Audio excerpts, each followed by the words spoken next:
and welcome to World Insight, coming to you live from Beijing on CCTV News. I'm your host, Tian Wei. On today's program, Filipino President Rodrigo Duterte is on his first visit to China. The new leader reached out to Beijing after years of bad blood between the two countries. So will relations between the two now improve? And we speak exclusively to Bonnie Glaser, an expert on Asia from the United States. She gives her opinion on U.S.-China ties and the United States' future approach to the Asia-Pacific region. Let's start tonight's show with the Filipino President Rodrigo Duterte's visit to China. President Xi Jinping from China held talks with his Filipino counterpart after extending a warm welcome to Beijing to him. Beijing-Manila ties have improved greatly, some say, in recent weeks, as both leaders focus on common goals, such as building trade and ensuring regional peace. Take a look at this. Rolling out the red carpet, Chinese President Xi Jinping held a welcoming ceremony for Philippine President Rodrigo Duterte at the Great Hall of the People in Beijing. President Duterte's state visit to China is his first visit to a foreign country outside ASEAN since taking office in June. Bilateral relations have gone through many twists and turns over the past few years. Both leaders agreed to sit down this time for talks in good faith. I hope we can follow the wishes of the people from the standpoint of mutually essential and common interests, and use this visit as an opportunity to push China-Philippines relations back on friendly footing and improve the relationship in all aspects. Duterte is accompanied by at least 200 Filipino business elites to pave the way for what he calls a new commercial alliance. The defining moment of my presidency, to open frontiers of friendship and cooperation, enhancement of an old relationship between our two countries. Signs of progress are evident, with the two presidents overseeing the signing of agreements worth $13.5 billion that cover maritime cooperation as well as investment, trade, and infrastructure. Everyone can see the agreements that we have signed this time, including cooperation between the two countries' Coast Guard departments, marks the start of the two countries' maritime cooperation. The two countries have been engaged in a maritime dispute over the South China Sea. Earlier this year, an arbitration tribunal in The Hague broke with international customs to support the former Philippine government's disputed claims. Beijing refused to accept the controversial trial. It's now time to write a new chapter. For more on the Filipino President Rodrigo Duterte's visit to China, we are now joined by our two panelists. In Beijing, we have Mr. Ye Hailin, who is a researcher with the National Institute of International Strategy, Chinese Academy of Social Sciences. Welcome, sir. Meanwhile, joining us from Manila, from the Philippines, we have Mr. Richard Hidarian, political science professor at De La Salle University from the Philippines. Welcome, Professor. To both of you, what do you make of the nature of this specific meeting between President from the Philippines, Duterte, and President Xi from China? How much of it, Professor, from the Philippines, is it about the South China Sea? That just asked that way. Well, first of all, let me say that for the past few months during our interviews, we discussed this possibility that actually Duterte will visit China among his first state visits, and this is actually his first major state visit, which is unprecedented because other Filipino presidents tend to go first to Washington or perhaps to Tokyo before going to a place like China. So this says a lot about how China is at the top of the pecking order of Duterte's strategic priorities. Now, I think this trip, in terms of optics, has been excellent. It has gone a long way in breaking the ice in frosty bilateral relationship.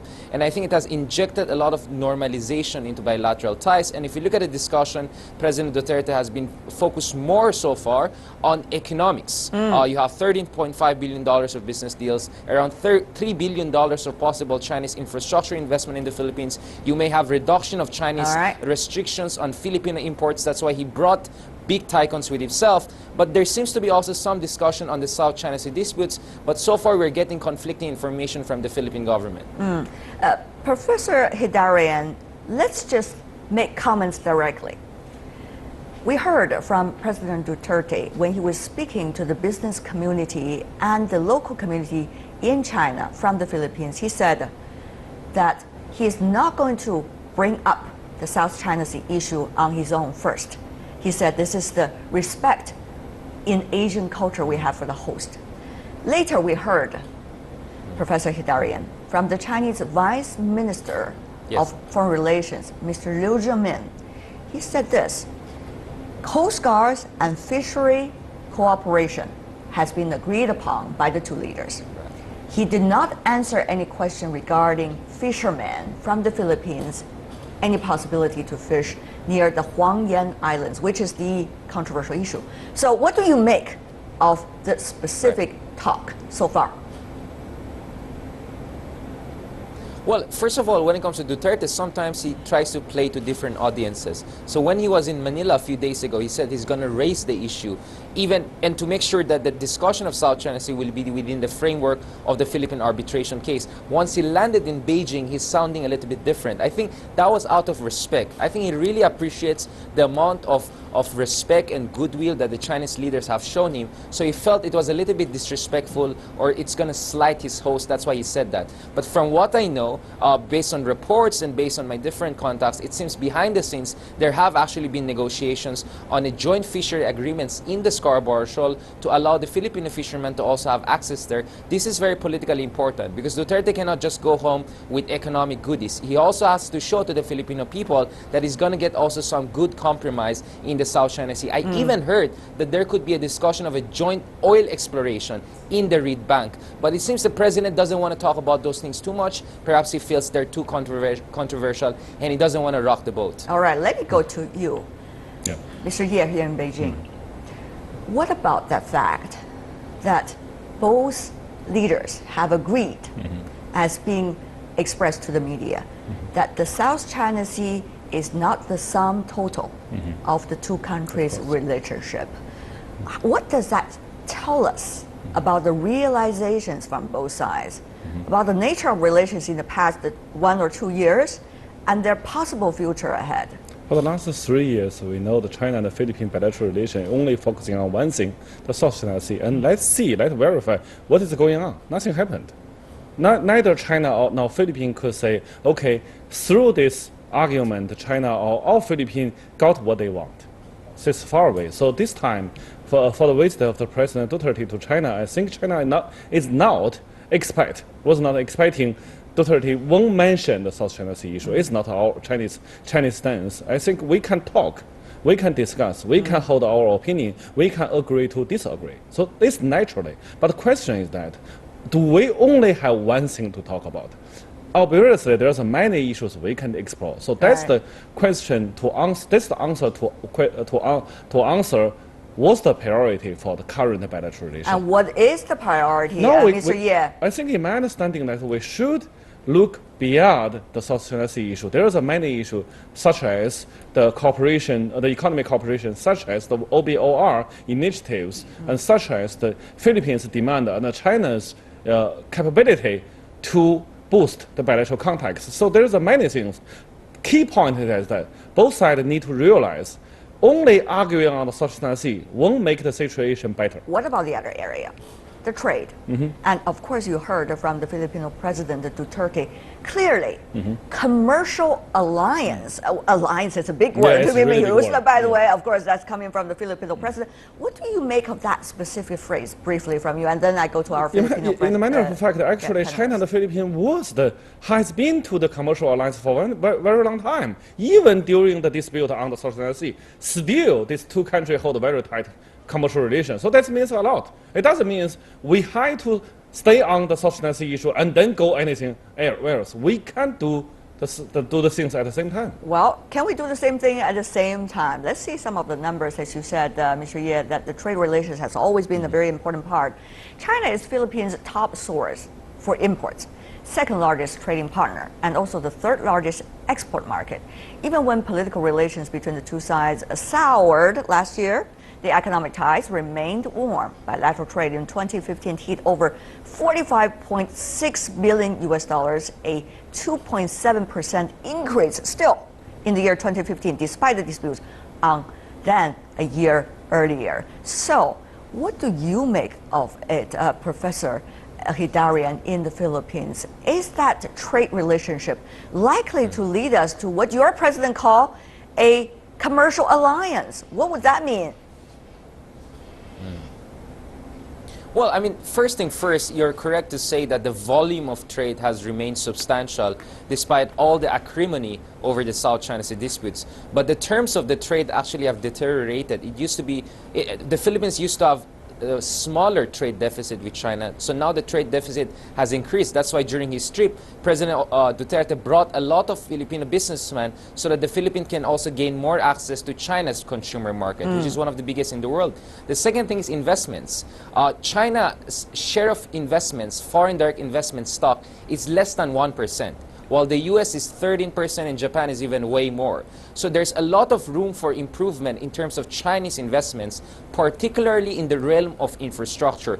This is where Duterte's heart is. He wants China to help the Philippines to develop its infrastructure, particularly in his home island of Mindanao. So expect a lot of Chinese projects starting in the Philippines perhaps in the coming months or not years.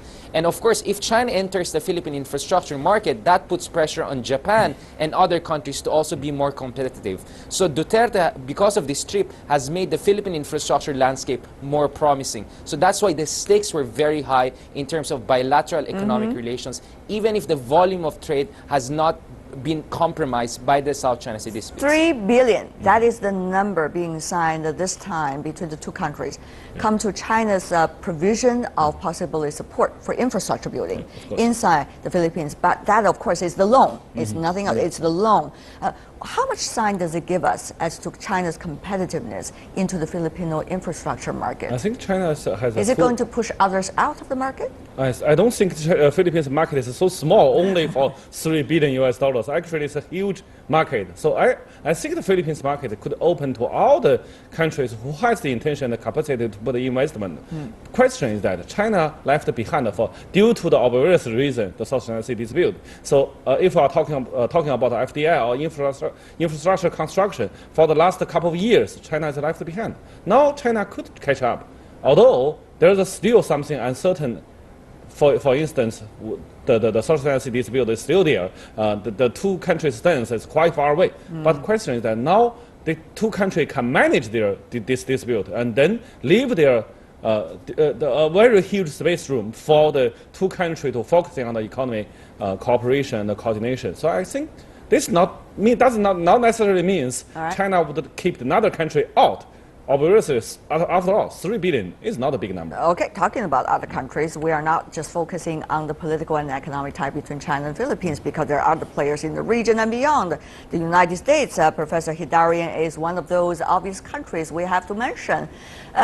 There seems to be, according to President Duterte, some very obvious remarks he wants to have Washington heard. He said that during his trip to China that he will not go to the United States because he said once he go there, the Filipinos would only be quote-unquote insulted. What do you make of the remarks like this? Does it in any way show President Duterte's determined policies already toward Washington?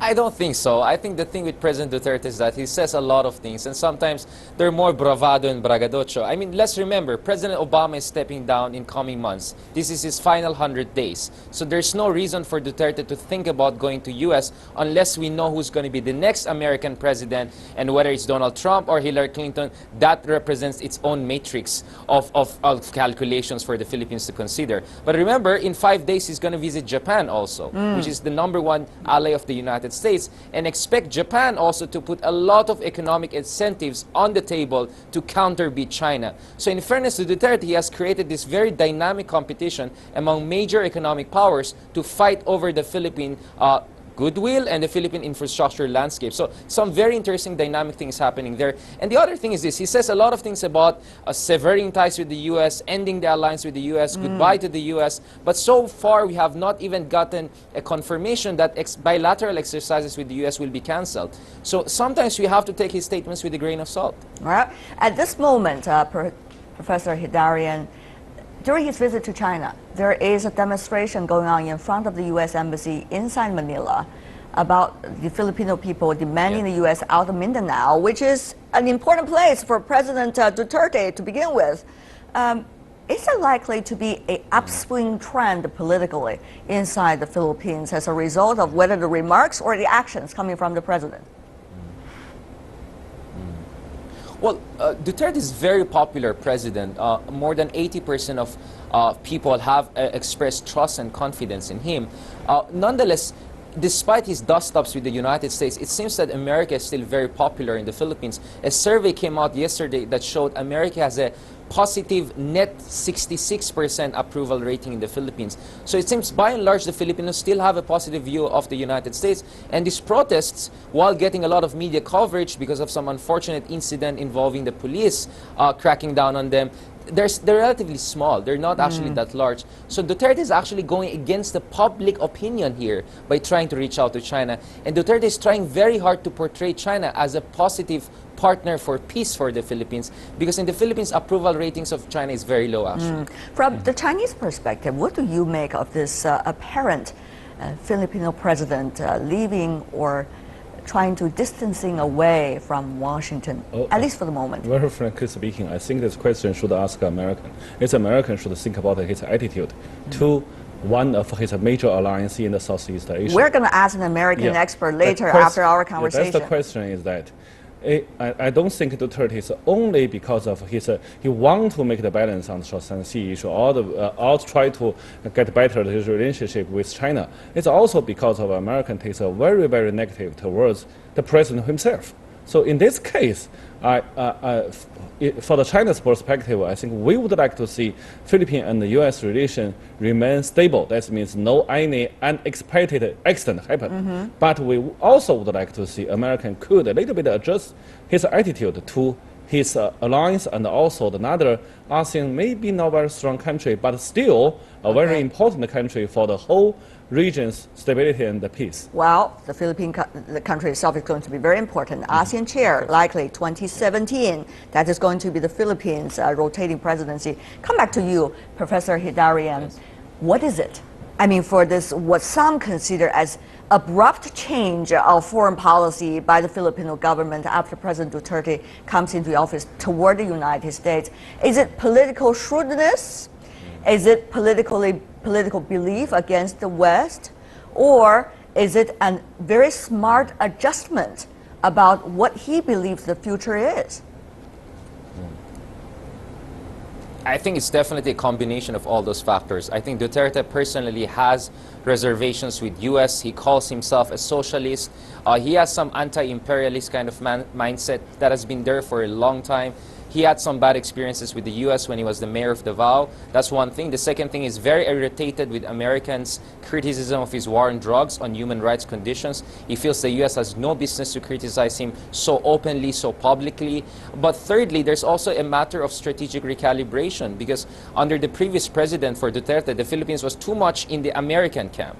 So now Duterte is trying to bring the Philippines a little bit more to the center. So while Duterte is making a wild swing in terms of rhetoric, in actuality, the Philippines is moving actually more to the center, whereby it can equibalance between the two superpowers. I think that is where most likely the Philippines will end up if we really try to scratch below the surface and not to be overwhelmed by Duterte's often headline-grabbing statements. Not just rhetorics, but also exact actions. Of course, that's important. Mr. Ye, Chinese President Xi Jinping, when he was meeting with President Duterte from the Philippines, he used this word: China and the Philippines are brothers. And he said, of course, the relations between the two should not be revered by some of the recent events. Having said that, though, what kind of nature do you think the Chinese believe its relationship with the Philippines? Will the two countries be able to mend their fences as if nothing have happened before? Will that feeling still remain? How long will they remain? Or actually, it's going to be a totally new page? No, I don't think it's a totally new page. Question is that why the President Duterte can decide the foreign policy doctrine of the Philippines for a very long time. There is many different interest group and lobbyist group in Philippines, and all this has a very influential and a very strong foreign background. So it's not it's very difficult to say President Duterte can hold his foreign policy for how long to the end of his term. But also we should notice that for China, Philippines never is China's major threat. We have the problem, we have the dispute with Philippines, but Philippines is not the Chinese rival. And only when the Philippines choose a side of the American alliance and fighting for American interest, there will be a Chinese problem. And there will be serious impact to the bilateral relation. Otherwise, only the South China Sea dispute. For the last half a century, China and the Philippines has this issue, but we managed pretty well. All right. Before we go, another very important set of questions. That is, what about the Philippines' role in the Southeast Asia? As I said, Professor Hidarian, Philippine chair for ASEAN 2017. Philippines also, some consider, did its job during the APEC summit 2015. So with adjustment of foreign policy, at least apparently, how is Philippines going to be viewed by its ASEAN neighbors, therefore play its role? Yeah. Well, I mean, without a question, some Asian neighbors also have been quite scandalized by some of Duterte's expletives and some of his bravado and braggadocio. But I think largely the ASEAN as a whole appreciated the fact that President Duterte had a much more, I would say, pragmatic approach to the South China Sea. Unlike his predecessor, who was more of a China hawk and pressuring ASEAN to adopt a stronger position against China. So now that the Philippines is taking up the chairmanship of the ASEAN and other regional fora, I think now the Philippines is moving actually to the center, to the consensus among majority of ASEAN countries who believe that bilateral engagement and dialogue is, at the end of the day, the best way forward. So in that sense, actually, Duterte is much closer to the consensus of the rest of the ASEAN than his predecessor. Mr. Ye, also final words from you before we go. 2017, very important year. New president of the United States comes into power. China also going to experience an important political year. The Philippines become the ASEAN chair. All of these combined, what would that mean? Very short term, that China will and would respect the Philippines speak on behalf of themselves and also on behalf of the ASEAN because he is the chair. But if Philippines, just like the Duterte's predecessor, speak on behalf of another country's interest, it will be the problem. All right, we're going to see what's going to happen. Certainly some very exciting developments recently, a lot of things to catch up with. Thank you so much, Professor Richard Hidarian, coming from the Philippines, and Mr. Ye Hailin here in Beijing with us in China. Thank you, really appreciate it, gentlemen. Stay with us here on World Insight, still to come. Bonnie Glaser is a widely published expert on Asia with an American think tank. She's also widely believed as so-called a hawk. She speaks exclusively to us on U.S.-China ties and how she sees Washington's Asia-Pacific policy adjusting in the future. The United States' pivot to Asia policy is a trademark policy of the Obama administration and has caused great concern in China. The Asia-Pacific region has been some heated territory disputes since its policy in place. With the U.S. about to undergo leadership change, how will players in the region be affected? Focusing on Asia, the United States foreign policy made a shift under the Obama administration by turning its focus to East and South Asia from the Middle East and Europe. The pivot to Asia policy drew concerns from Beijing, especially as the U.S. has a historical presence in the region and traditional allies on China's eastern coast. And that American presence seems to have turned into a military one. The U.S. has frequently held military drills with its allies in the region. As China's economic and military strength expands, the country's navy has started to shoulder escort responsibilities far beyond its coastal border. China has also become increasingly assertive over long-standing maritime territorial claims. The South China Sea disputes peaked when the Philippines took China to an arbitral tribunal, whose ruling Beijing rejected and the U.S. welcomed. However, though historically a strong ally of the states, the new Philippine administration is more willing to sit down and talk to China. With U.S. elections just around the corner, more variables may be added to Asia-Pacific relations. Whether these will help stabilizing the region remains to be seen. And what about the U.S. foreign policy in the Asia-Pacific region? Recently, I had a chance to speak to Bonnie Glaser, Senior Advisor for Asia and Director of the Chinese Power Project at the Center for Strategic and International Studies. She shared with us her views on the U.S. role in the Pacific region in the possible next few years. Ms. Glaser, welcome to CCTV News. Thank you for having me on the show. We've seen some different approaches or different strategies or different understanding about what the future should be like in the Asia-Pacific region. You talk about China, and there are other countries who work with China very closely, rather regarding the United States as a destabilizing factor. Some countries do. It might be a minority. And there are other countries, such as the Philippines or others, who are changing apparently strategically about what their position should be toward the United States, toward China, and their position in the region. What do you make of these different kinds of diversity of voices, and what would that mean for the U.S. decision? Well, every country in the region wants to protect its own interests, and none of the countries in the Asia-Pacific region really wants to have to choose fundamentally between the U.S. and China. So even an ally like Japan of the United States wants to have a good relationship with China. And it would be a failed policy if either Beijing or Washington were to try to press countries to choose. I think that's a big mistake. So every country is just trying to balance its interests. Those that are geographically very close to China are especially leery of engaging in actions in which they're too close to the United States. So we see countries like Cambodia and Laos, for example, that lean more towards China politically. Countries that are farther away and those that have disputes with China over maritime territory, for example, they often want to align with the United States or position themselves in the middle. The Philippines is a very special case. It's been a U.S. ally for a long, long time, and I think it remains to be seen whether or not it is repositioning itself. One thing that President Duterte has set as a goal in the near term is to get the Filipino fishermen to be able to return to Scarborough Shoal. So I think that's his near-term goal. Whether or not he's going to fundamentally alter, weaken the alliance relationship with the United States, I think remains to be seen.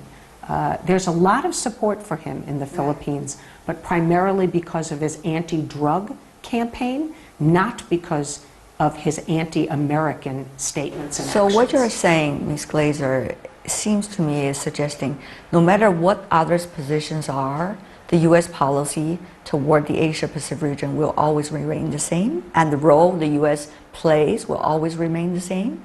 Or there has been a lack of thinking about what the U.S. role should be, given the changes and possible changes of different countries' strategic positioning of themselves in the Asia-Pacific region? Well, I think it's unavoidable to react to some extent to changes that are taking place. But that doesn't ultimately change U.S. strategy and U.S. interests. But I believe that fundamentally, most countries in the region want the United States to maintain a presence, to not have a confrontation with China, but to help influence China's choices so that China rises peacefully and other countries can have more room to maneuver. So I think U.S. strategy, of course, will respond to what is happening in the region. But I think our interests, we are an Asia-Pacific power. The United States has long been present in this region, and I think will continue to be so in the future. After the chaotic situation of the tribunal ruling in the South China Sea, China believes it shouldn't be part or any part of the future negotiations. And that specific tribunal has been illegal to begin with, and China do not accept any of the result. Well, others, For example, the Philippines, with the new administration, seem to have a very different view about that ruling. And also, the President Duterte is to visit China to further discuss with China about future ties. At this critical juncture, what do you think would be the smart choices countries can make regarding what happened in the past? I don't think that he wants to put this issue front and center in his discussions with China. But there is a potential road forward for improvement in China's relations with the Philippines that could defuse some of the tensions in the South China Sea. What does that mean then for the United States if China and the Philippines can work together and bring a peaceful solution to the previous and earlier conflicts? Well, in my view, there would be a potential convergence between what China and the Philippines would do and then American interests. So if China's relations with the Philippines can improve and these actions don't take place, then I think there is less pressure on the United States to continue to conduct the kind of operations that China objects to. We saw so many debates going on all at the same time about many issues. But one of the most undecided factor, shall I say, in every debate is about what's next for the United States.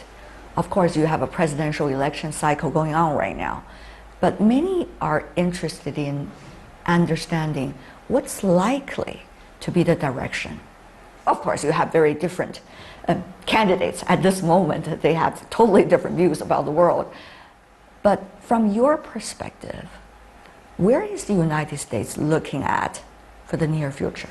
Well, the United States has various issues that it is quite concerned about. Some are in the Middle East, some are in Europe, some are in Asia. And it will in part depend on what happens in those regions as to where U.S. attention and resources are focused. My personal view as an expert on Asia is that I believe that Asia should be among the highest priorities of the next U.S. president. We have threats here in the Asia-Pacific region, and we have opportunities. There are expectations of countries that we will be here that I think we need to meet because we have credibility issues. Countries here are concerned about U.S. staying power. There are scenarios one could imagine that if the United States were not present in this region, that could potentially lead to a lot of instability. Well, we all understand that people's foreign policies, countries' foreign policies are designed for their own national interests. Well, there are concerns from others, but eventually what is the United States, do you think, should be looking at in the Asia-Pacific region? The opportunities you talk about, what are these opportunities for Washington?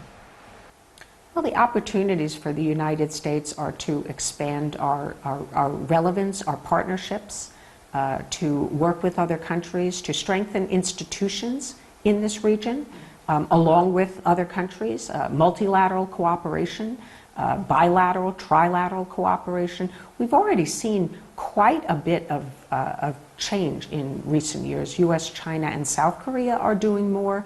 U.S., ASEAN, we are cooperating in new ways. There's always greater potential for the U.S. and China to cooperate, but frankly, it is easier in areas outside the Asia-Pacific region to cooperate than in this region because of the fact that it's closer to China. But I continue to believe that on issues like North Korea, our interests don't completely coincide, but they overlap.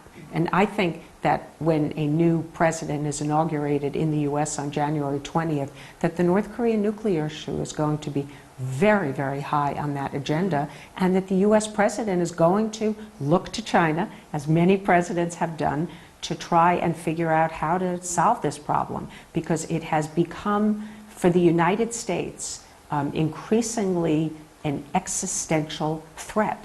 It is not just a theoretical threat. The pace of nuclear and missile tests of North Korea has become very dangerous, that under a 4-year term of a new president, that it is quite possible that North Korea will be able to miniaturize a warhead, put it on an ICBM and deliver it to the continental United States. And that's a threat the United States cannot accept. It must respond. But how well do you think a new administration, given your knowledge of your own politics back at home, be able to handle these strategic issues, not only the DPRK nuclear issue, but also the South China Sea issue, for example, and also some of the other issues such as the future of Taiwan in the region, the future of relations between Japan and the United States, just to mention a few. How much equipped with intelligence and with wisdom do you think the new administration will be able to handle it, given the fact we don't even know who will be in the new administration? Well, personalities matter, so we do have to see who the U.S. president is. Particularly this time. Yes, this is a particularly unusual situation, but I do believe that the United States is already, to some extent, on the right path in Asia. There's much more that can be done, but I believe that President Obama has laid a very, very strong foundation. And I think the big question for the new president regarding this region and our relations with the region is just how we balance all of our relationships. Is the U.S.-China relationship the top priority? Is our alliances? What's the relations between our ties with China, with our partners, and our alliances? How do we fit all of those together? And I think that the Obama administration has been successful in both expanding cooperation with China and then also managing the growing competition, and particularly strategic competition between our two countries. And I think that will continue, and that a new American president has to be prepared with a strategy to do that. Because if we do not handle our relationship with China well, the rest of the region becomes very nervous, and then the rebalance is probably then bound to fail. So I remain optimistic, but I think that there will be unexpected challenges for the United States, and not just in the Asia-Pacific region. I think the biggest question mark is whether events somewhere else, like in the Middle East, once again pull U.S. attention away from the Asia-Pacific region. And some countries might like to see that, but there are others that I think would not. Thank you so much, Ms. Glaser, for being with us. Thank you for having me. Thank you so much. That's Bonnie Glaser from the United States. Many consider that as a hawkish voice, but at this moment, when the relations between China and the Philippines is improving, many are wondering what are the attitudes coming from Washington. Her words could be of some reference.